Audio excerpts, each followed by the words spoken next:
आपण आज Rakshabandhan special, Narali Purnima special नारळी भात। चला तर मग बघूया आपण हा नारळी भात कसा बनवला ते। सर्वप्रथम आपल्याला नारळी भात बनवण्यासाठी तांदूळ, गूळ, साखर आणि ओल्या नारळाचा कव आणि काही ड्रायफ्रूट्स आणि कापून घेतलेले सुक्या खोबऱ्याचे काप आपल्याला एवढे साहित्य लागणार आहे।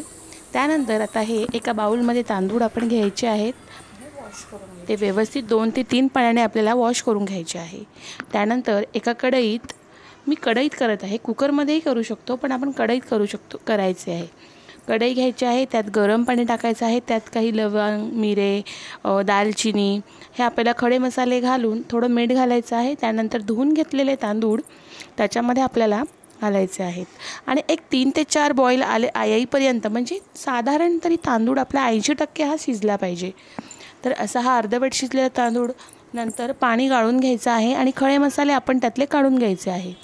त्यानंतर कढईमध्ये साजूक तूप आपल्याला घ्यायचं आहे। त्याच्यामध्ये काजू, बदाम, सुक्या खोबऱ्याचे काप किंवा ओल्या खोबऱ्याचे कापही आपण घेऊ शकतो, ऑप्शनल आहे।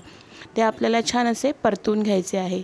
तुपामध्ये हे ड्रायफ्रूट्स आपण जर परतवले ना तर त्याचा जो एक फ्लेवर आणि क्रंच आहे तो खूप छान येतो। त्यासाठी मी हे असे छान तुपात थोडे परतून घेतले आहे। ते आपल्याला आता एक साईडला काढून घ्यायचे आहे। त्यानंतर त्याच तुपामध्ये आपल्याला एक वेलची घालायची आहे आपल्या फ्लेवरनुसार। आता आमच्या इथे वेलचीचा फ्लेवर जास्त आवडत नाही, त्यामुळे मी एकच वेलची घातली।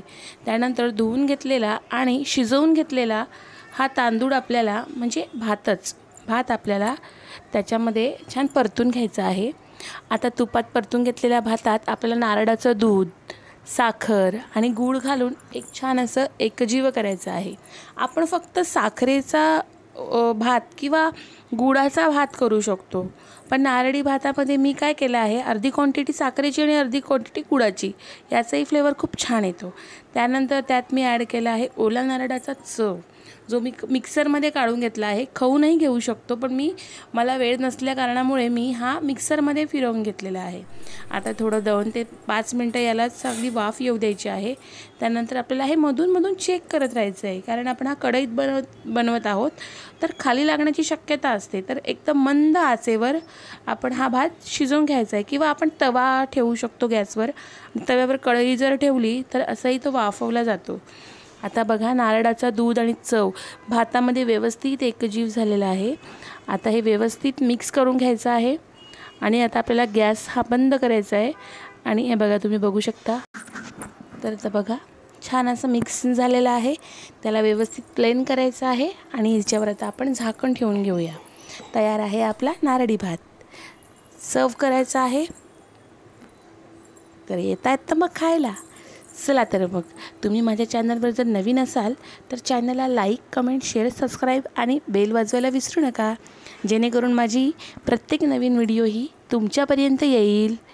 चला तर मग, लवकरच भेटूया आपण आपल्या नवीन रेसिपीमध्ये। आणि हो, तुम्हाला जर काही अशा नवीन रेसिपी सुचत असतील किंवा बघायच्या असतील तर तुम्ही मला कमेंट करून सांगू शकता। ती रेसिपी मी लवकरच बनवण्याचा प्रयत्न करेल। चला तर मग,